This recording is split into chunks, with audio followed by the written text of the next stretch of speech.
করব। এর পাশাপাশি আজকে জানি বিধানসভায় শপথ রয়েছে উপনির্বাচনে জয়ী 4 তৃণমূল প্রার্থীর।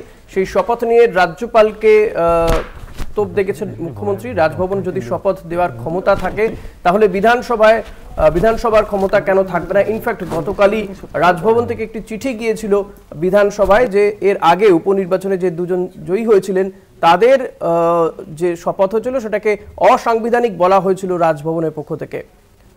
রাজ্যপাল লাইনে চলুন, বেলাইনে চলবেন না, স্পিকারের সিদ্ধান্ত মেনে চলবো।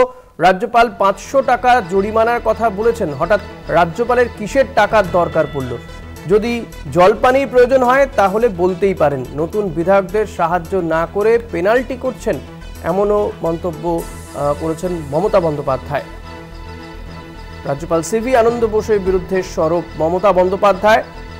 রাজ্যপাল লাইনে চলুন, বেলাইনে চলবেন না। ইনফ্যাক্ট আজকেও উপনির্বাচনে জয়ী 4 তৃণমূল প্রার্থীর শপথ গ্রহণ হওয়ার কথা বিধানসভাতে, কিন্তু রাজ্যপালের পক্ষ থেকে ইনফ্যাক্ট রাজভবনের পক্ষ থেকে গতকালই বিধানসভাতে একটি চিঠি দেওয়া হয় যে আগে উপনির্বাচনে জয়ী যেই দুজন প্রার্থী ছিলেন তৃণমূলের, অর্থাৎ সায়ন্তিকা এবং ভগবান গোলার যিনি বিধায়ক নির্বাচিত হন, তাদের শপথ নিয়ম মেনে হয়নি, অসাংবিধানিক বলেছে রাজভবন, এবং এক্ষেত্রে পেনাল্টি করার কথাও বলা হয়েছে। আর তা নিয়েই সরব হয়েছেন মমতা বন্দ্যোপাধ্যায়।